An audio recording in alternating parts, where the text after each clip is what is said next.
Muda dan berbahaya, berisi bukan berisik. Selamat datang kembali di DP Muda Everybody.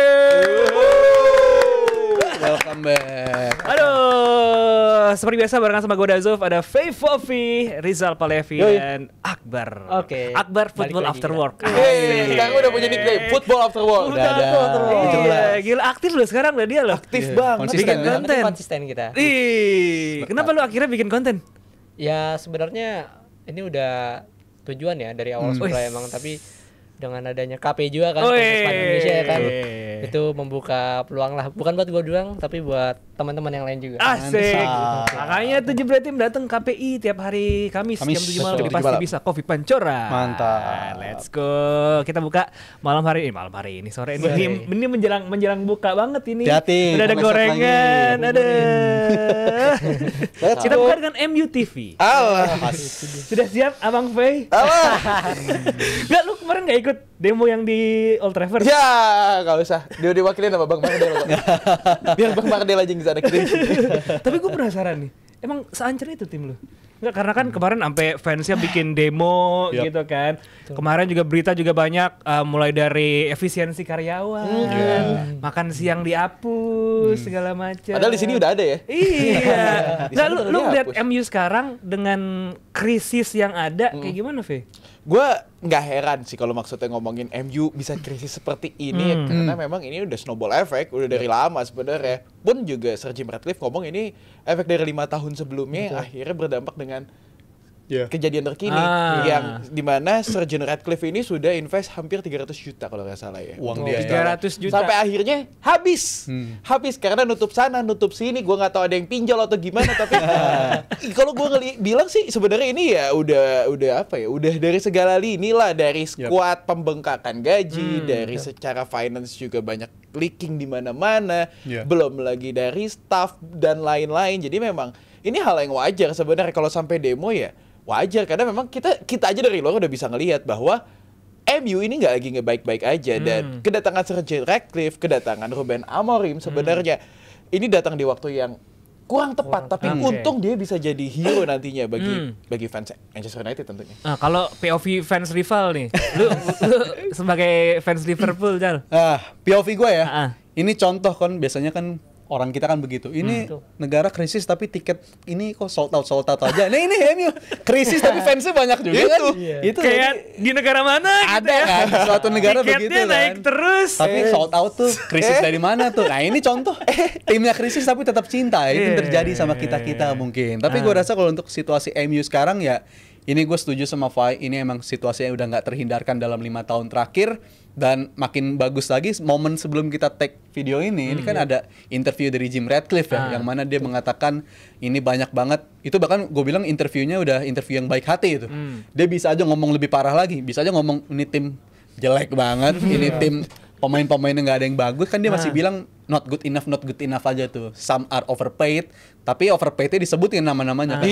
Miro, habis itu Sancho, dan mungkin ada Rashford juga di sana. Jadi gue rasa dia pun sadar persis masalahnya ada di mana, dan gue bilang itu nggak lepas dari kondisi mereka yang overpaid dari segi gaji, ditambah prestasi mereka berkali-kali nggak tembus di Champions League, itu terbukti harganya mahal banget dan dirasain sama mereka sekarang. Iya. Kalau menurut lu? Oke, berarti ini Glazer out ya? Wes, Masih ada Glazer ya, soalnya. Bang Pai. Ya, kalau ngelihat kondisinya sih sebenarnya kan kepengen, tapi gimana cara nendang ini orang? Susah sebenarnya. Sebenarnya ya yang dibilang tadi Bang Fai ya, bahwa ini bukan baru-baru ini aja. Kita tahu MU sejak Sir Alex pun juga udah mulai tuh. Dari mulai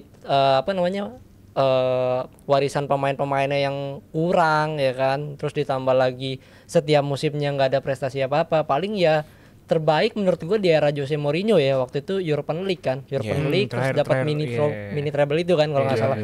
Tapi selain itu ya nggak ada prestasi yang lain. Nah, dan kalau kita ngomongin MU, kita tahu di jeda internasional, di jeda transfer maksud gue, kita tahu harga itu kan tinggi banget ya. Kalau ke MU tuh pasti mahal. Harga Iya. Pemain ketika dilirik MU itu naik ya harganya. Betul. Pasti. Dan itu yang juga dikatakan oleh Sir Jim ya, bahwa banyak pemain-pemain yang harganya nggak masuk akal gitu loh, kayak misalkan Sancho atau misalkan juga ada Anthony bahkan ya kan.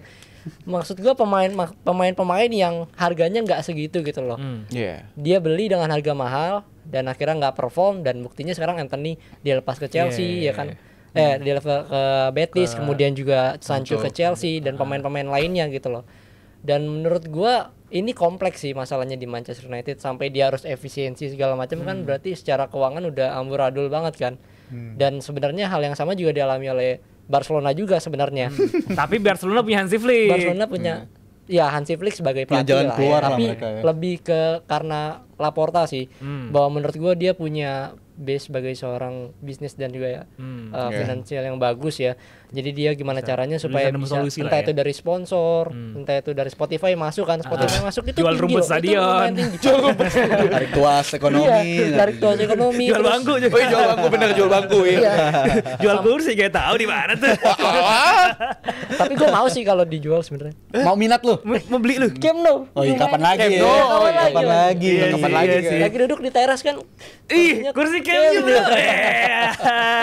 Kayaknya. Tapi kalau kita lihat kan ini di era Amorim mulai buang-buang pemain nih ya. Tadi udah sempat disebut sama Akbar juga, si Anthony ke Real Betis, Rashford ke West Ham gitu Aston Villa. kan. Aston Villa, sorry. Bajunya mirip. Sama.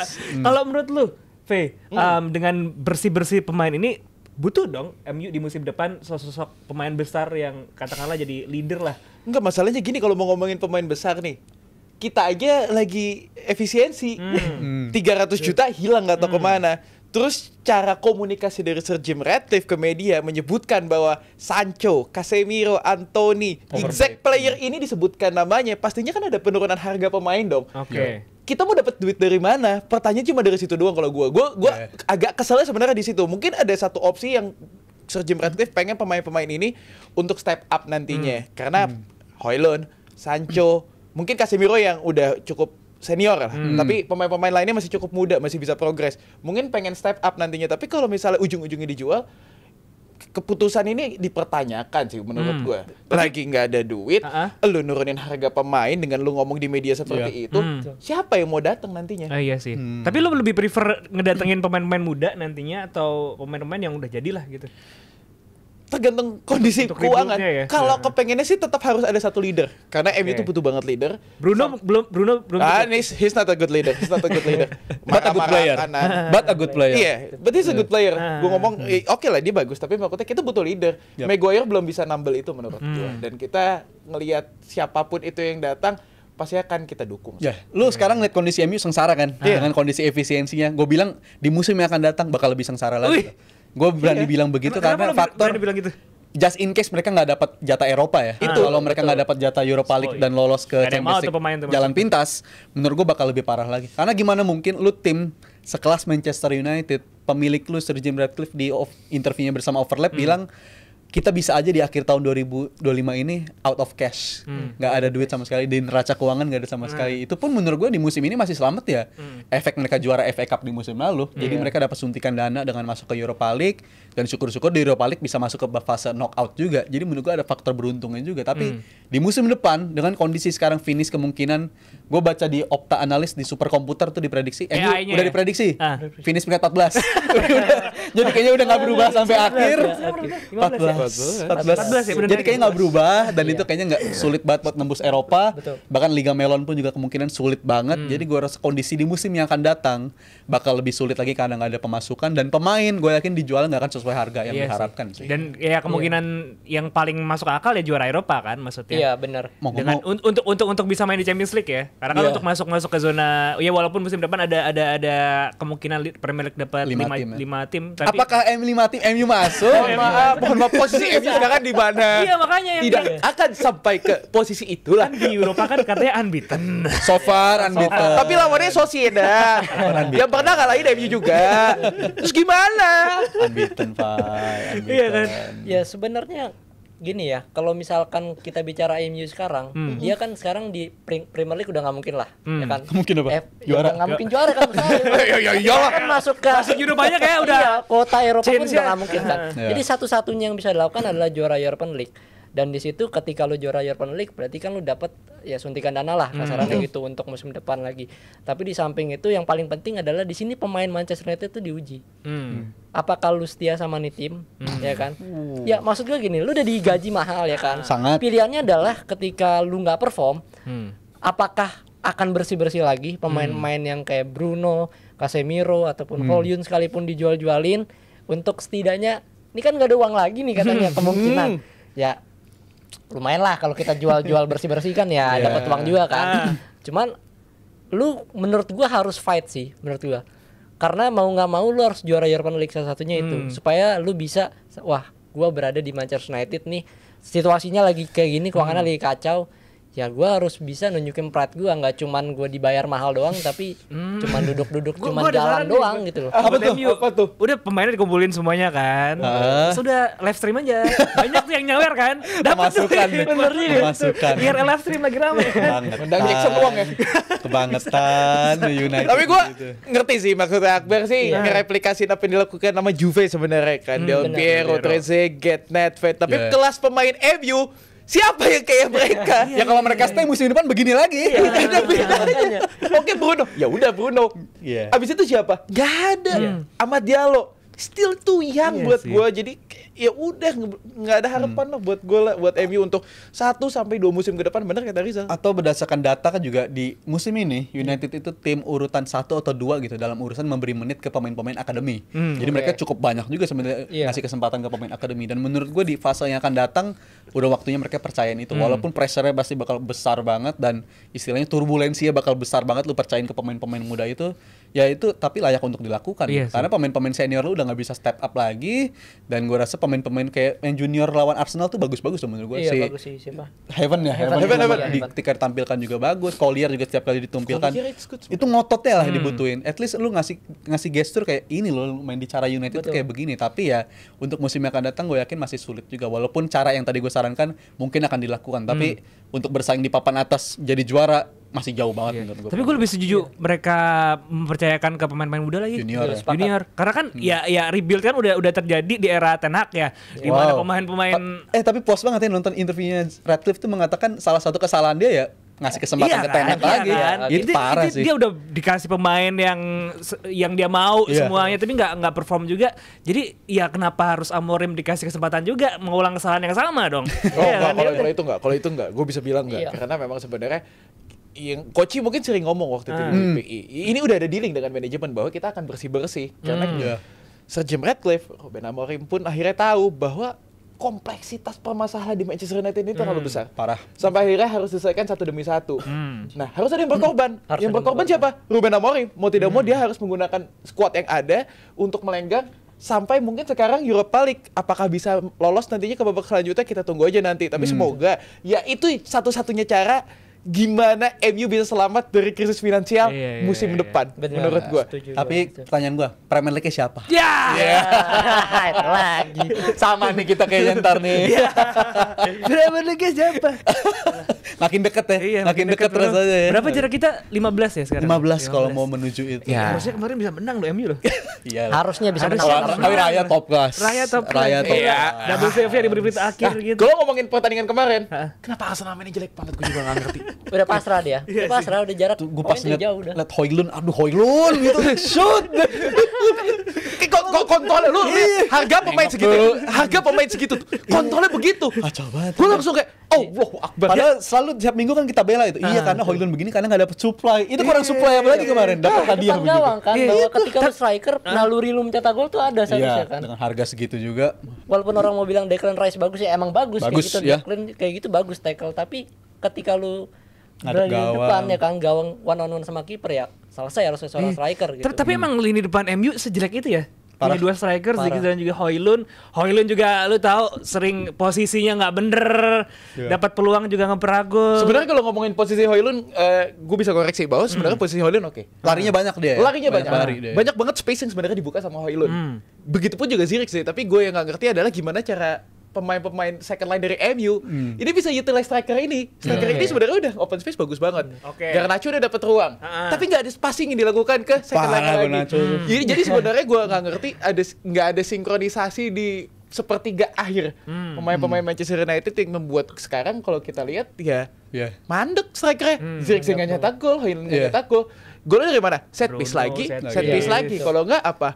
bola liar kemarin. Scrimmage ya. Jadi ya menurut gue ya wajar karena Dan- sebenarnya Ruben Amorim masih harus coba untuk mencocok-cocokkan puzzle yang ada lah di squad mereka. Dan Højlund kan kayak contoh lawan Everton ya, dia bikin lari itu 30 sampai 35 kali, supply-nya cuma 4 kali yang di bola dikasih ke dia gitu. Dan gue teringat jadi quotes-nya Thierry Henry bilang, di satu sisi gue mungkin ngeliat ini pemain MU nggak ngasih supply dia, tapi di satu sisi gue ngeliat Højlund kayaknya nggak terlalu ngerti pemain-pemain sekitarnya itu kayak apa gitu. Nah, harus iya. paham gitu. Henry kan pernah Harus bilang paham, iya. waktu gue main dulu kalau sama Ljungberg, gue lari kemana aja pasti nggak ketemu tuh, karena Ljungberg cenderung kalau bawa bola nunduk. Tapi kalau yang main Bergkamp, gue main di posisi mana aja pasti ketemu sama dia. Dan menurut gue itu harus dimiliki sama seorang pemain depan, yang mana Højlund menurut gue nggak punya sisi itu menurut gue.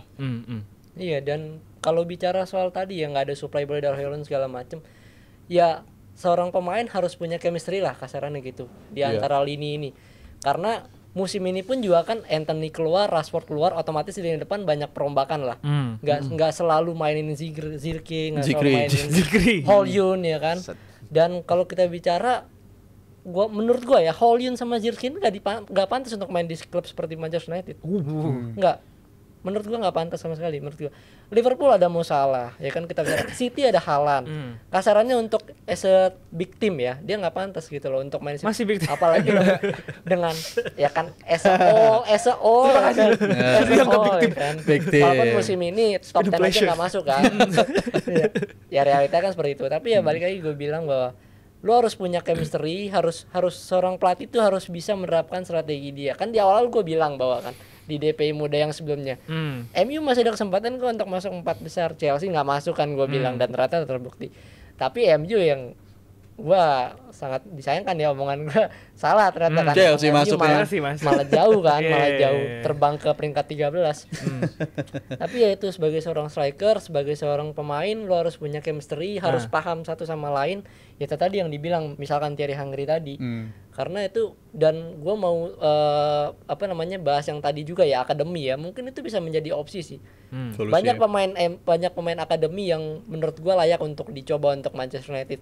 Dan kalau gua bilang tadi bahwa harus punya pride, seorang pemain harus bisa, nih gua main di MU nih, gua harus semangat, gimana nih gua ada harus bantu passionate tim ya gua di nih, situ gua ya. udah digaji, dikasih kesempatan, ya gua harus bisa gitu kok. progres sama tim ini loh. MU tiap minggu gitu di posting Instagram, this is Manchester United way, we will bounce back. Apa bionya IG sekarang? Bisa gitu. Gak, gue udah gak merhatiin. Gue udah gak perhatiin.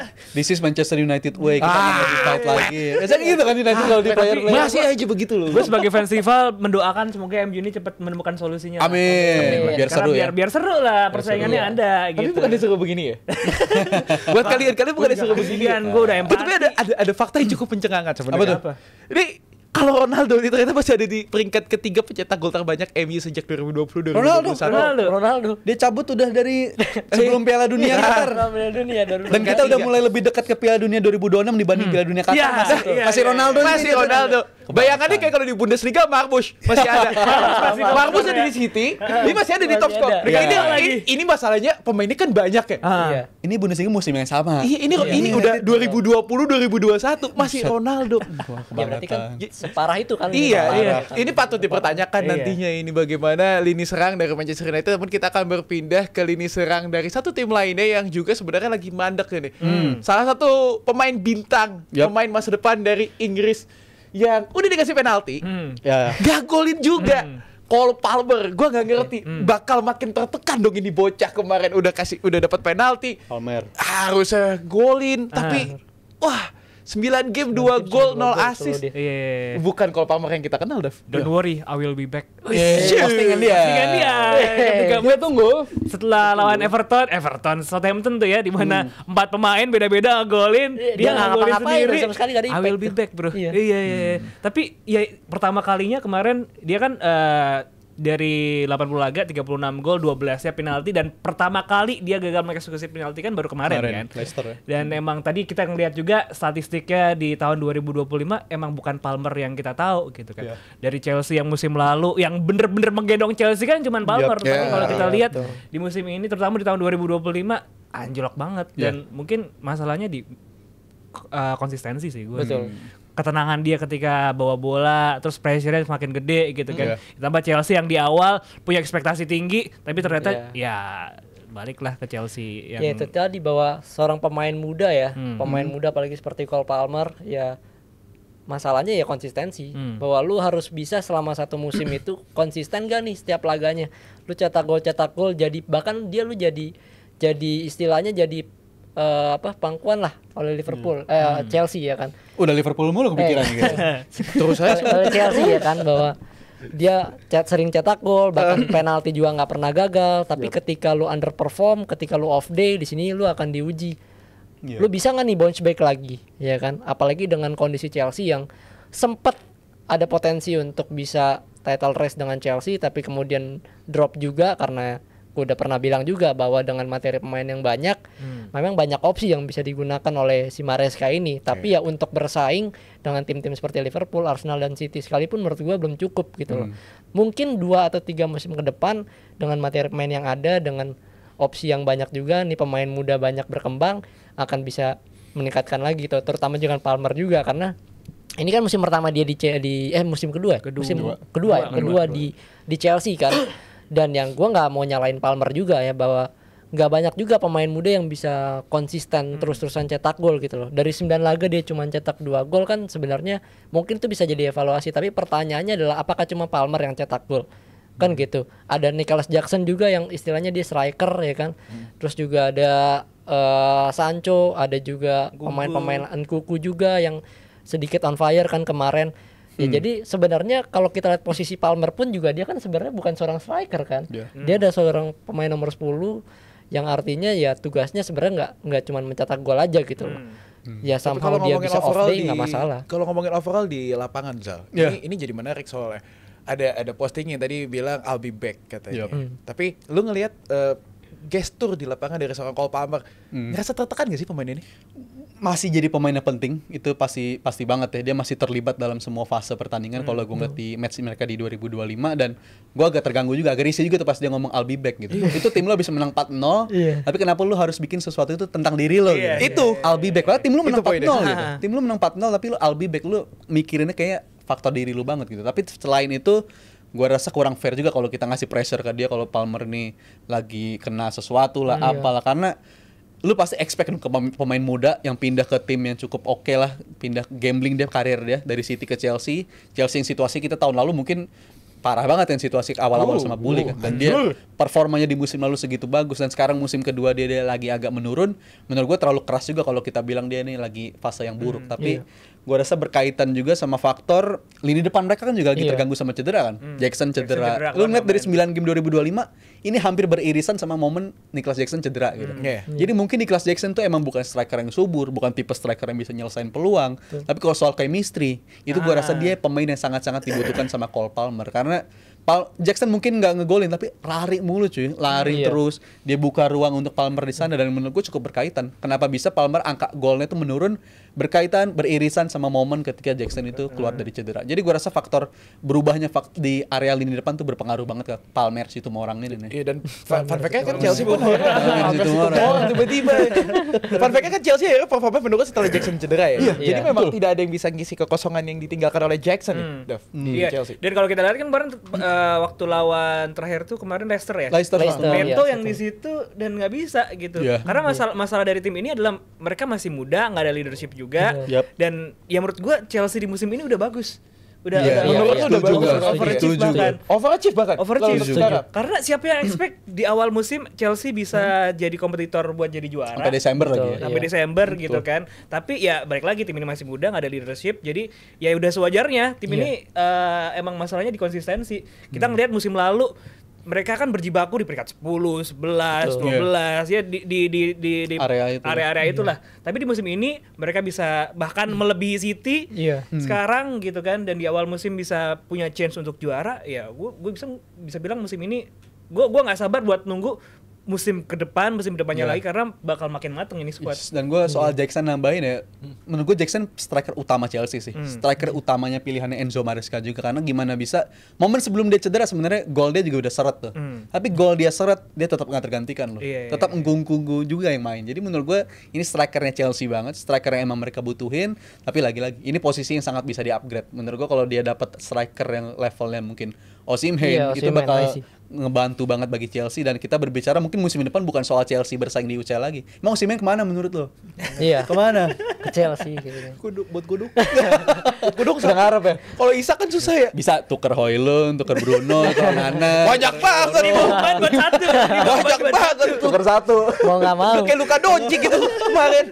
Berat tapi Fai. Gue Osimhen bakal Osimhen pemain bisa yang ada. bisa ngangkat Chelsea berubah dari status bersaing untuk 4 besar bersaing untuk title contender. Ini kayak yakin banget Osimhen bakal ke Chelsea. Tapi kalau ngomongin ini dari tadi ada opsi penambahan striker, berarti Cole Palmer masih butuh pendamping yang levelnya di atas dia. Betul. Untuk bisa mengeluarkan potensinya dari pemain muda ini. Setuju gua bahwa ya yang namanya di atas lapangan seorang pemain muda, walaupun dia seorang star boy lah kasarannya, ya pasti butuh seorang leadership juga lah di dalam lapangan.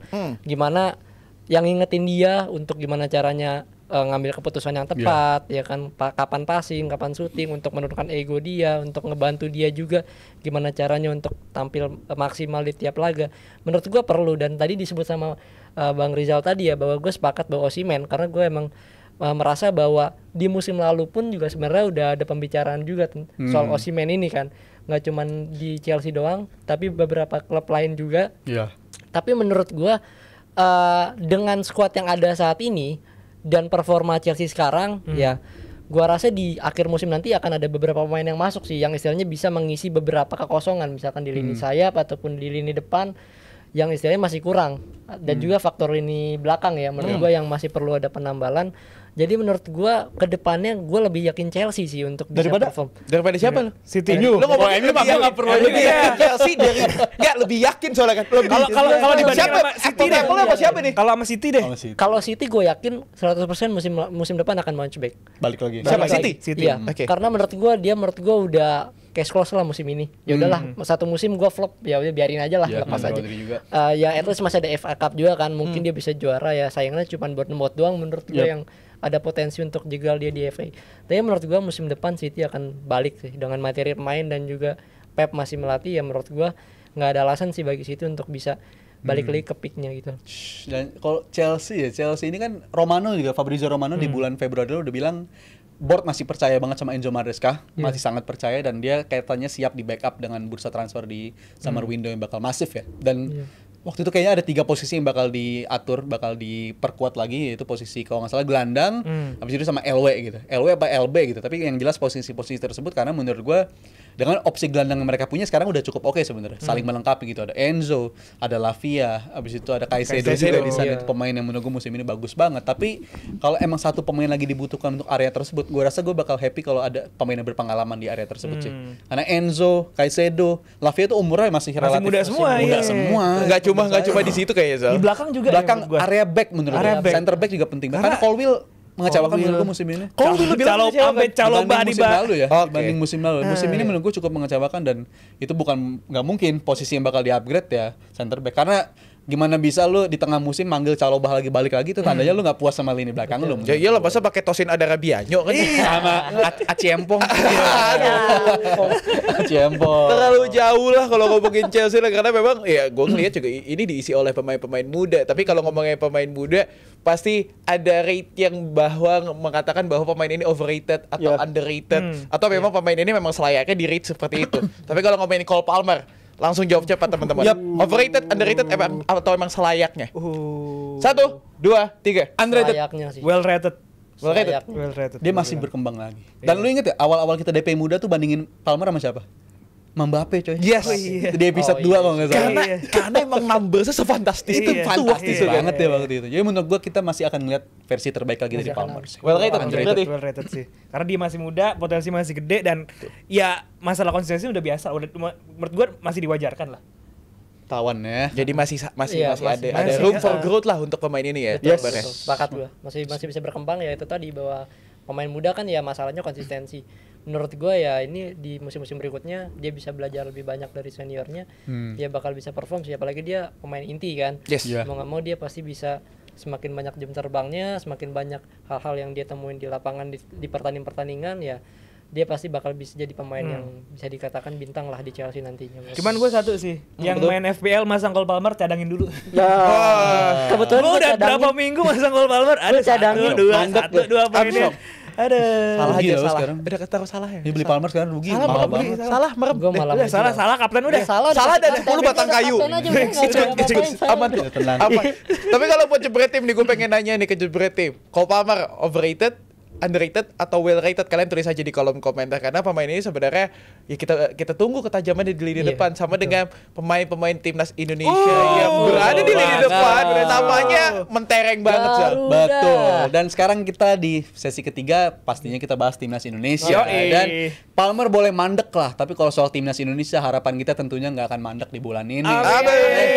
Amin. Dan pembahasan yang pertama ini kan soal pembuktian. Bulan Maret itu soal pembuktian dari timnas Indonesia dan juga coach Patrick Kluivert. Tapi gue mau nanya dulu ke Dazuf yang kayaknya prediksinya cukup akurat. Minggu lalu kita ngomongin soal Ada Septian Garuda Bagaskara. Calling ya, soal Garuda Calling dan akhirnya udah diumumkan beberapa hari lalu. Dan menurut lu Bagaskaranya gue minta lu bahas juga dan nama-nama lain dari tim yang dari Dewa United tuh. Nama-nama seperti Egy dan juga seperti Kambuaya ya. Menurut gue dapet angin kedua lagi lah mereka itu. Dan menurut lu gimana Zuf dengan prediksi lu akan pemain-pemain ini? Kalau gue ngelihat ya, karena kan Dewa United ini salah satu tim yang paling enak ditonton lah, walaupun Sangat ya. Setuju. gua. walaupun Betul. apa namanya terakhir kemarin kalah kan Iya, 1-0 gitu kan. penalti itu kartu merah lah. Iya, kartu merah. Tapi ini tim yang paling enak ditonton dan mereka tuh pemain-pemain mereka tuh main as a team gitu loh. Yep. Jadi udah terbiasa dengan ditambah pelatihnya pelatih Belanda, Jan Ole Rekering. Terus juga chemistry-nya udah dapet tuh Egy, terus juga siapa strikernya? Alex Martins. Alex Martin segala macem. Ditambah kalau gue sih emang penasaran sama Septian Bagaskara ya, apakah dia bakal tune in sama eranya Patrick Kluivert ini, karena kalau kita lihat selain dia udah cetak 7 gol di musim ini, dia juga punya conversion ratio yang tertinggi. Iya, Pemain lokal di Liga 1 gitu dengan 29% kalau nggak salah. Ini berbanding jauh kalau kita lihat saingannya sama Hoki Caraka yang dia cuman punya 9% conversion ratio. Jauh ya. Iya. Apa namanya peluang menjadi gol, dia cuma 9% dan dia di musim ini baru cetak 3 gol. Jadi menurut gua semoga sih dari nama-nama, karena kan nanti bakal diseleksi jadi 26 ya. Biasanya 26 atau 27 gitu ditambah Ada ya 3 kan, yang akan masuk. 3 yang akan Iya. masuk. Ini akan ya semoga Septian Bagaskara yang nggak akan dicoret sih. Karena gue penasaran Sangat berharap lo ya. sama dia apakah bakal turun. Karena terakhir kali dia masuk timnas kalau nggak salah adalah Luis Mia deh. Dia sempat masuk timnas ya. Itu Septian David kayaknya. Ada Septian Bagaskara. Baskara Kelompok juga? umur. Oh, kelompok umur tapi. ya? Kelompok Oh, umur. oke. Kalau nggak salah ya. Bagaskara Pernah main sama Witan di timnas Dan pokoknya. Bagaskara kan usia juga udah usia matang kan sebenarnya. Iya, sekarang, matang sekarang. Oh, 27 ya. Iya. Oh, berarti Lu udah sendiri matang. bareng lihat dengan gempuran striker-striker asing di Liga 1 nih, tapi Septian Bagaskara dengan porsinya dia sendiri karena dari 25 pertandingan dia 20 kali terlibat sebagai pemain pengganti gitu. Betul. Menurut lu sendiri Nah. ini waktunya dia banget ya menurut lu? Ya itu dia, cuman gini, kalau bicara untuk bisa lolos ya ke starting 11 menurut gua agak berat juga. Karena saingannya ada Ole Romeni, bahkan ada Sananta juga ya kan, yang istilahnya udah langganan juga di timnas. Tapi kalau bisa change ya, ini kesempatan bagi Bagaskara ya. Musim ini dia udah cetak 7 gol dan 1 assist. Dan menurut gua peran dari Dewa United juga berpengaruh sih di sini. Gimana dia bisa dia kan jarang main ya, maksudnya nggak starting 11 ya kan. Sesekali dia Super sub main ya? sebagai super sub, tapi dia bisa cetak 7 gol. Salah satu striker nomor 1 ya, lokal paling banyak ya. Egy paling banyak. Iya. Egy nomor 1, nomor 2 Septian Bagaskara. Tapi kalau ngomongin posisi Kalau striker, posisi Bagaskara, striker iya. Bagaskara kan, Bagaskara. iya Bagaskara posisi nomor 1 untuk striker. Di bawahnya ada Egy yang dari Dewa United juga. Ya itu tadi gue bilang bahwa seorang pemain terutama striker ketika dia jarang main tapi dia bisa konsisten mencetak gol, ya itu kualitas dia ada di situ.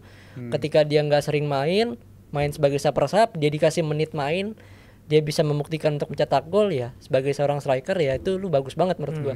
Akhirnya dipilihlah dia salah satu striker untuk berada di timnas nanti menghadapi Australia. Semoga dia nggak dicoret karena gua mau lihat juga.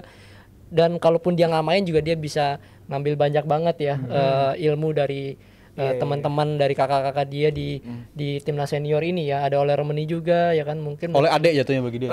adeknya ya. Adek ya. Ole muda ya. Oh iya bener juga. Ole lebih muda ya Cuman dari karena si Ragnar akumulasi kartu, jadi ada slot tuh di situ dia. tuh. Oh iya benar ya. Kemungkinan buat Australia ya. kemungkinan. Karena kan nggak akan main tuh lawan Australia. Dan kan. dia bisa main di winger juga ya. Bagas Septian bisa main Tapi di dia winger. kayaknya gitu. tapi real number nine deh. posisi Real ininya sih number sebenarnya sih memang sebagai apa ya, target man Target seorang man Septian striker ya. Bagaskara, Oke. iya. Nomor 9 Dan emang. kalau ngelihat apa yang dibawa oleh coach Patrick Kluivert, ada 3 striker loh Iya. yang apa Real striker ya? Real tipikalnya striker. mirip-mirip. Iya. Iya. Sananta Septian Bagaskara, Hoki Caraka. Gue Oh berharap iya, sih benar sebenarnya ini sebagai ajang Juga audisi itu. dan juga transfer ilmu nantinya. Betul. Dan gue juga menantikan nantinya skema apa yang digunakan oleh Coach Patrick. Terutama gue pengen melihat performa dari Egy Maulana Fikri bahwa. Betul, Karena gue kalau ngomongin Egy, ini nggak ada Witan.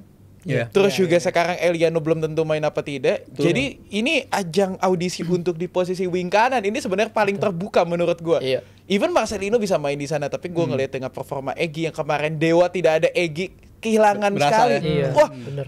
Taisei, Mesidoro memantulin bola tuh bingung langsung ke Alex Martin, tapi habis itu nggak ada lagi end produknya. Kambuaya oke. Dia bagus untuk final third pass-nya. Tapi balik lagi Alex Martin di marking sama back-backnya Borneo. Solusinya Egy nggak ada di sana. Altabalah yang naik sebagai wingback kehilangan komposisi Egy, di lini depan dan Egy akan menjadi faktor kunci menurut gue. Kalau bisa dikasih kesempatan, even dari bangku cadangan, gue yakin Egy bakal buktiin sih nantinya. gue Iya, senang banget ingat setuju. Egy ada di squad Bagus ini ya, dan banget juga ini bisa dikatakan musim tersubur Egy bersama Yes. klub ya sepanjang Iya. karir dia ya. Jadi menurut Abis gua- nikah bro. Wah, Kencang, bro. kencang banget Iya, iya. peningkatannya. Oke, Egy salah nikah. satu nama yang menarik juga, tapi ya gue setuju posisi sayap kanan mungkin akan jadi posisi yang sangat menarik. Dan Septian Bagaskara juga tadi disajin juga ya sama tim soal data bermain dia 25 kali main tapi menit bermain 700 menit loh. Iya. Itu rata-rata 700 menitnya dia emang banyak jadi super sub, dan mungkin untuk porsi dia di timnas bisa dicoba juga sebagai super sub, mungkin Yes. bisa menjadi Iya. solusi. Tapi kalau untuk striker lagi-lagi Ramadan Sananta. Menurut lu Zuf ngeliat kondisi dia saat ini, apakah nama yang selalu menghiasi timnas kan sebenarnya Ramadan Sananta. Iya. Apakah momen dia justru nantinya atau justru sabar-sabar lagi? Gue masih belum tahu ya, karena kan ya tadi balik lagi persaingan striker banyak Iya dan sih. kita masih belum ngelihat apa namanya permainan Patrick Kluivert nanti bakal seperti apa. Ditambah emang Persis Solo juga lagi krisis ini. Iya. Dia baru aja kemarin terakhir untung imbang sih, dan dia akhirnya bisa naik lah dari Degradasi. jurang Zona, degradasi ya. gitu. Dan di musim ini 4 gol dia udah ciptakan. Gue sih berharap dia bakal cocok sama Patrick Kluivert ya. Iya, Karena kan iya, tipikal cocokan strikernya ya tipikal number 9, dan ya balik lagi gue belum ngeliat nih apa namanya Patrick Kluivert bakal prefer dia pakai striker yang number 9 atau false 9. Oke. Forsman Iya, lari juga sih. Iya. Mainin Egy di sana. Mainin kalau Egy mau. di situ mungkin atau Egy. Marcelino atau depan. Teknikal banget Iya. itu di depan. Iya. Cakep. Jadi, nih kalau untuk Sananta gue yakin udah sering kita bahas, lu juga mungkin pendapatnya mirip-mirip juga. Kita langsung ke pertanyaan yang selanjutnya aja nih. Soalnya mirip sama lu nih. Oke. Bang Jai kan? Oke, Jai. Persaingan di belakang kan ada Jai. Rizky Ridho juga yang habis nyetak gol yang fantastis banget Wih, kemarin. Calon Puskas itu bro. Tolong dicatat ya itu buat Puskas mungkin itu ya. Ada nama Rizky Ridho Oke. dan juga pesaing dia jelas di lini belakang. Dari komposisi squad yang dipanggil Patrick Kluivert ada 13 pemain belakang ya. Pasti Iya, tebal cukup banget banyak, di belakang. iya. Dan menurut lu kesempatan untuk Rizky Ridho bakal masih ada lagi nggak? Atau justru kalau kita berswitch ke formasi 4 back kemungkinan Hilhers dan juga Jai gitu, Bang Jai. Tapi menurut lu Rizky Ridho masih punya tempat kah untuk di timnas nanti di 2 match yang akan datang? Ya sebenarnya dengan apa yang dimiliki oleh Rizky Ridho ya, menurut gua kalau dibilang masih ada kesempatan masih ada. Tapi Masih ya dia harus bisa buktikan di pre-match lawan Australia ini. Karena kan kita ketahui Coach Patrick baru pertama kali ngelatih nih. Ya Baru kan? lihat juga ya. Iya, istilahnya dia belum tahu nih. Pemain-pemain yang dipanggil pun juga kan mayoritas 99% menurut gue pemain yang memang sudah bermain di kualifikasi kan. Yap. Artinya mereka secara chemistry sudah ada. Kalau kita bicara chemistry dengan dia dengan Jai ya kan, udah ada banget nih klub nih berdua nih. Tapi kan nama besar Hilhers ya kan, dia juga punya kualitas di 20, mungkin bisa jadi opsi juga nih. Jadi artinya bahwa seperti yang gue bilang tadi, semakin banyak opsi ini semakin bagus nih untuk timnas gitu. Lalu mau mainin Hilhers, mau mainin Rizky Ridho, yang penting timnas bisa dapat paten yang paten yang bagus lah di lini pertahanan gitu loh. Tapi menurut gua kesempatan itu ada dan mungkin dia bisa nunjukin itu di sebelum laga lawan Australia sih. Kalaupun dia nggak main dari babak pertama pun mungkin dia bisa dicoba di babak kedua. Iya. Iya, karena dia sempat main juga kan di babak kedua waktu lawan China ya kalau nggak salah. Jadi menurut gua masih ada kemungkinan buat itu karena pemain ini potensi banget sih menurut gua. Dia tenang banget di lini pertahanan walaupun juga kemarin juga habis kalah ya, tapi itu karena memang 9 pemain ya mau bilang apa, tapi kan dia bisa cetak gol seperti itu menurut gua keren banget sih. Dan sebagai seorang inisiatif back. dia untuk abis passing Betul. ngisi Itu bagus dia, banget. dia passing ke Rio loh. Dari belakang itu dia di garis itu passing ke Rio, dia langsung naik ke atas kan di inisiatif passing, dia. langsung di shooting ke gawang dengan jarak yang cukup jauh. Jadi menurut gua dia pemain potensi dan masih ada kemungkinan sih bagi dia untuk bisa masuk ke starter.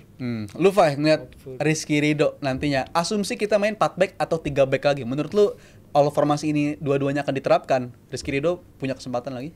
Punya. Mungkin yang garansi Jai ya, garansi Jai starter pasti. Jai. Jay kalau Lagi menurut sih gue gua. garansi karena performa di Serie A lagi oke. Ya. Betul. Opsi keduanya, kalau ngomongin Max Hilhers juga di G20 lagi agak sedikit Shaky ya. Struggle, iya. Makanya gue bilang Rizky Ridho ini bisa jadi opsi kedua sekarang. Mungkin ada Jordi Amat yang jadi gue bilang Iya. apa ya, bisa jadi kuda hitam lah nanti untuk masuk ke starting Udah 11. terlalu nyaman bro dia di JDT enggak Tapi tapi dia di JDT, Unbeaten, bro. tapi dia di JDT ini main jadi salah satu back kunci juga loh. Iya. Tidak tergantikan, Iya. bahan kapten. Iya. Jadi pemain sebenarnya pemain penting juga. Nah kalau ngomongin di lini belakang Rizky Ridho, apapun itu formasi, menurut gue dia punya kapabilitas.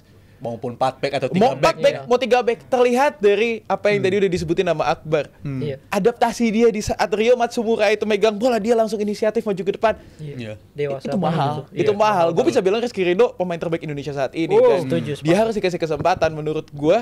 Kalau misalnya main 4 back, dia bisa masuk dari bangku cadangan, minimal banget. Tapi kalau misalnya upset, mungkin dia bisa gantiin Max Hilhers. Iya, bisa.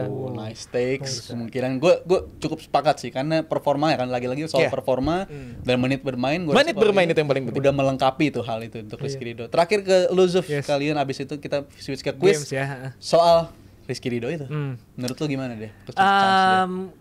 Kalau nanti Patrick Kluivert 3 back, gue yakin dia bakal jadi salah satunya sih. Cuman kalau gue yang ngeliatnya masih Hilgers yang di atas kertas bakal diduetin sama Bang Jay gitu. Cuman nggak menutup kemungkinan si Rizky Ridho ini bakal dipasang karena ya tadi udah dibahas semua lah. Dia punya kapabilitas, dia juga udah tune in sama timnas, punya pengalaman juga di level senior dan mentalitasnya udah terbangun gitu. Yes. Kadang juga ya sering beberapa kali juga jadi kapten. Jadi emang yang dibutuhin tuh bukan cuma kualitas tapi mentalitasnya juga lagi di titik menuju ini banget ya, krusial banget ya. Oke lah, untuk pembahasan timnas gue rasa kita cukupkan. Di episode yang akan datang mungkin akan lebih berasa lagi tuh vibes menuju timnas ya kan nanti. iya lagi. Nanti kan Makin udah deket sedekat tuh ya. ini dan sekarang kita memasuki fase Yes, kita masuk ke hat-trick. Hayu trivia 5 detik. Ayo!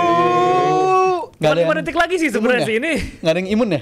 Nggak ada yang Nggak ada yang imun ya? Imun ada nggak This sih? is free for all. Sepertinya kita langsung back aja ke Game Master kita. Let's go. Halo Bapak Game Master. Suaranya Ini nggak mau agak buka puasa dulu nih. Suaranya agak kecil ya. Mau buka puasa soalnya. Bel. Oh, Bel. Bel nggak nyiapin. Apa ya? Seperti Bel? biasa kalau gua mah udah nggak perlu ditanya. Brad. Jai. Udah, Pak. Jai lagi. Ah, gue belum nemu. Bisa loh, Gua Pak. lucky pull. Lucky pull. Beruntung soalnya Liverpool beruntung nih. Entar malu kan nggak beruntung. Nah. Gue yang gampang aja deh biar nggak kalah. Net not. Ya. Oke langsung aja ya. Ini kuisnya seperti apa Bang Abraham? Bisa gimana nih? Apa lagi nih? Rambut pemain. Wah. Oke. Plus clue siapakah dia? Wah, oke. Rambut sih. Iya Memang sih. rambut. Tapi agak tricky sih biasanya sih. Subakja ya, Triki. Triki Subakja. Ya, beda. Ricky. Kambuaya. Rambut palas. Ya, lucu juga dia. Oke, kita mulai dari soal pertama ini dia. Soal pertama. Siapakah aku? Mampus. Oh, net not. Aduh, Fabregas. Fabregas. Apakah dia Cesc Fabregas, sang pelatih Como? 3, 2, 1. Salah. Brad. Fabregas kan nomor 4, Mike. Lucky pull. Brad. 8 nih. Brad. Oh iya. Brad. Ayo, Brad. silakan. Gerard. Salah. Apakah aja, Rat? Bukan sih. Jai. 2, 1. Salah. Lucky pull. Jai. Nah, itu. Ya. Ini. Akbar. Lampard. Lampard. Ini pecatan, Bar. Pelatih bagus apaan sih? Pecatan, Bar. Oh, berarti bagus ya. 2, 1. Salah. Aduh. Lucky pull. Silakan. Mikel Arteta. Aduh. Emang iya? Mikel Arteta. Rambutnya. Apakah ini Mikel Arteta? Dia pernah main di tim yang sama dengan Mikel Arteta. Timnya sama tapi Waduh. eranya beda. Apakah dia? 3. Bukan dong berarti. Salah. Jawabannya adalah Thiago. Mota. Tadi clue-nya apa sih sebenarnya kan pemain Nomor Pelatih, 8. pemain nomor 8 dan pelatih. Pelatih tanda tanya. Iya, pelatih. Pemain tanda bagus, tanya. pelatih tanda Pemain tanya. bagus. Oh, Kan nggak astaga. tahu, makanya Dan nggak pemain tahu, bagus. Nah, gue makanya nyarainnya Gerard. Gerard kan Lampard Pelatih pemain apa? bagus. pelatih apa? Seru. Oke, Pembukaan yang menarik, bagus. menarik. Pembukaan yang bagus. Langsung ke pertanyaan kedua, Belum Bang ada yang Abraham. benar di soal pertama, kita lihat. Siapakah aku? Waduh. Jai. Aduh, siapa? Silakan. Andri Arsyafin. Apakah Andre Arshavin pemain yang bersinar Anjir, 2-3. Bener lagi. Pavlio Ceko 3, 2, 1. Waduh. Berarti khasnya di Andre Anfield. 4 gol. Tricky gol banget ya, ini, Games ya. sumpah. Seru tapi susah ini. Game yang bikin gak juara itu Liverpool. Poin pertama dari tamu. Iya. Dari Rizal ya. Bahaya nih. Ini bahaya nih. Bahaya, Zal. Kali ini bahaya Karena nih. ini tidak membutuhkan ingatan. Lu lah. Siapa aja Wah, nih? itu ingatannya malah banyak. Langsung pertanyaan ketiga Bang Abrar. Siapakah aku? Aduh, siapa ini? Mengubur mimpinya di Brad, Net not. Jai. V dulu. Lukas Piazon. Luka Piazon 3 Eropa semua dong? 1. Bukan. Net not. Jai. V. Gua dulu. Oscar. Aduh. 3 2 1. Aduh bahaya nih. Oscar Santos. Dia pemain yang pergi ke Cina. Cina. ya. Dia bilang Mau hidupin. itu buat hidupnya ya kan. Iya. Kan dia. Realistis sih. Realistis. Tapi pas pergi dari Cina dia sedih ya. Iya. Dia udah cabut lagi kan Dianggap- ke Argentina ya? Dianggap dewa banget di sana deh. Susah. Oke, kita lanjut. 3 2 1. Siapakah aku? Lucky Pool. Siapa? Oh, iya benar. Lucky Pool. Mark Bartra. Apakah Mark Bartra yang diajak lari hibrid sama Aduh, bener lagi. 3 2 1. Mark. Iya. Kok bahaya ini ya? Kira orang yang Bahaya lari nih. bukan Terlihat bahaya. Mikir gue. Gak mikir gue. Iya. Mark Bartra. Tricky banget soalnya. Oke. Waduh. Satu, nol. ya? Oke, kita lihat. Siapakah aku? After Iniesta, before KDB. Jai. Botak ya. David Silva. Oh. David Silva kita lihat. Gua lupa David Silva botak. David Silva. Gua lupa David Silva botak anjir. Silakan nomor 2-1. Oh ya, Oh, selamat iya. berbuka ya. Selamat berbuka. Oh ya udah buka puasa guys. Oke guys. 18.13 selamat berbuka puasa. Selamat berbuka Jebret Tim. Berbuka. Tapi kok David Silva botak ya gue mikirnya pemain ini. Aduh. Terakhirnya botak. Iya, Iya, gue mikirnya itu pemain Belanda yang Madrid tau gak lu? Otak yang dia diliburin sama Pep karena anaknya kayak sakit. Karena gue mikir 2-1 juga kan. Setelah Iniesta ya kan. Iya, Spanyol ini Iniesta itu. Oke, kita lanjut dulu nanggung soalnya. Ya, oke. Udah air, minum, udah semua. Oke. 2-1-1. Lanjut ke pertanyaan berikutnya. 3 2 1. Lah, jangan deh. Brad. 8 soalnya. Oh, Jai. Ingat V. Iya, lu Ingat V. Claudio Marquisio. Aduh. net not. 3 2 1. Apa? Ya, benar udah Claudio Marcio ya. Gila ketat. Tanpa merah dari Turin. Ketat. Ketat satu sama semua. Seru nih, seru. Semua satu sama. Oke, lanjut. Sisa 5 soal lagi. Sisa berapa? Silakan. Bisa Soal 5. berikut ya, 5. Oh my god, underrated. Siapa ini? 20. 20. Namanya siapa itu ya? Underrated defender. Nyoba deh, martir gue. Nggak bisa juga, nggak ada ininya. 20. 20 ya? Susah ini. Center back atau Lucky Pool. Mencoba ya bang? Ya, sikat. Gabriel dulu. Gabriel apa nih? Gabriel. Enggak. Gabriel Wenger. Oh, Gabriel Wenger. Apa? Lupa namanya. Gabriel. 3 2 1. Bukan. Saha ya. Susah gua no idea, Underrated bro. defender. Tadi lu No idea, bro. 20. 20. Underrated ya. Nomor-nomor gede siapa defender? Susah. Ada clue lagi nggak, Bang? Nih gua kasih clue ya. Iya. 1. Salah satu pemain yang dengan raihan trofi terbanyak. Oh. Satu pemain dengan trofi terbanyak. Oh. Siapa? 20 ya? Siapa? Masih nggak kebayang? Nggak bayang. Dari Jerman ke Spanyol. Dari Jerman ke Spanyol. Ih, nggak ada nih kayaknya nih. Blank. Gua blank.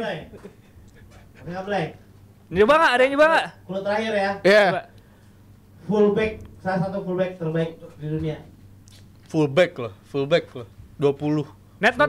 Jet. Ada. Marcos Alonso. Apakah Marcos Alonso? No. 2 1. Bukan. 20. Dari- emang dari- Alonso kan rambutnya pirang. Dari Keriting. Jerman ke Tapi naik Spanyol gitu. kan? tim tersukses.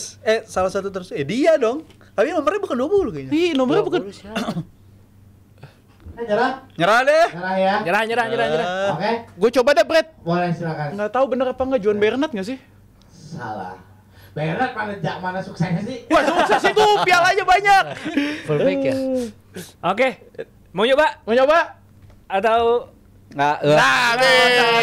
Siapa sih, kita Bang? lihat langsung jawabannya. Dani Carvajal. Oh. 20-nya dari mana? 20-nya di Nomornya di ini. Leverkusen. Iya. Aduh. Itu yang bikin ngeblank.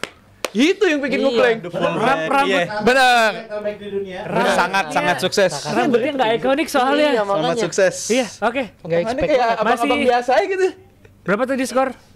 Lu dua ya? Dua, satu, Gua satu, satu. Satu semua, oke. Ah. Satu semua ya. Ini udah cepet-cepetan ya, lu masih pada tahu. Oke. Oke. Langsung ya, siap-siap ya. Jangan lu ini ya, cepet ya. Iya.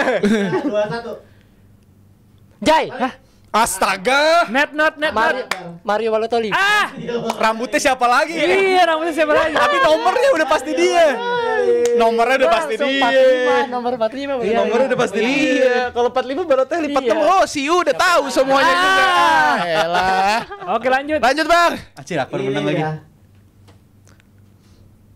Oh. Balik. CR7. Aduh, 17. Jai. Silakan Akbar. Eneseri. Apa yang udah seri? 3, 2, 1. Salah. Saya 17. Terlalu mind blowing. Iya, terlalu out of the box itu. Iya. Ah, rambutnya lihat lagi, Bang. Rambutnya kayak Eneseri. Gak boleh. Aduh, jam duluan. Rambutnya begitu. Buruk CR7. Mimpi buruk CR7 kalah di final tuh kapan aja ya? Ah, Gua kasih clue. Sporting Lisbon. Hah? Sporting Lisbon. Jai. Udah. Abang, Lagi. lu salah banget. Jai terus lu. Mimpi buruk. Aduh. Kenapa keluarnya Sporting Lisbon? Tuh. Coba deh. Lucky Pool. 17. Lucky Pool. Nani. Golnya dibatalin. Iya, benar. Benar. Luis Nani. Pertama gua mau nanya. Thank you Lisbon. Ini lawannya. Thank you Lisbon. Mikir lo Nani. Calon pelatih Persiba loh. Golnya dibatalin. Kan kemarin ada ini ketemu sama Alex Xavier sama Nani. Iya. Wah, gila kan. Mimpi buruk. Oke, terakhir nih. Ayo. Kalau FA aja ya, FA sama Dazum aja ya. Oh, oke. Dua udah aman tuh. Alhamdulillah. Saya mau nanya. Oh, kita udah. Udah aman. Berarti nggak usah jawab. Uh, Aduh, tahu nih. berat. Tanbar. Berat. 13 Tiga, numpang dua, balik. mama buat piala. Gua kasih waktu 5 detik kalau enggak aku boleh jawab. 5, 4, 3, 2, 1 silakan, Bar. Neymar. Ya, boh. Kok Neymar? Ya, ini beneran. Coba moting. Ya, 3. Anjing ngepur. Ngepur dia gila. Tiga lu. 3-2 gua anjir. Jago. Gimana nih? Jago sih. Coba moting. Lu kalau potong rambut sering ngeliat spot ini ya? Muka-muka apa ini ya? Ada ya, Pemain bola ya lu? moting lu rambutnya gitu kan. Oh iya lagi Bang, ini kepikiran lagi. kita udah nih Bang, apa gimana? Kalau foto Roger, Bang nomor 17. Ya. Ada katalog ya. Ini kalau di Asgar dia tahu. Udahlah, hukumannya buat lu berdua. Yo.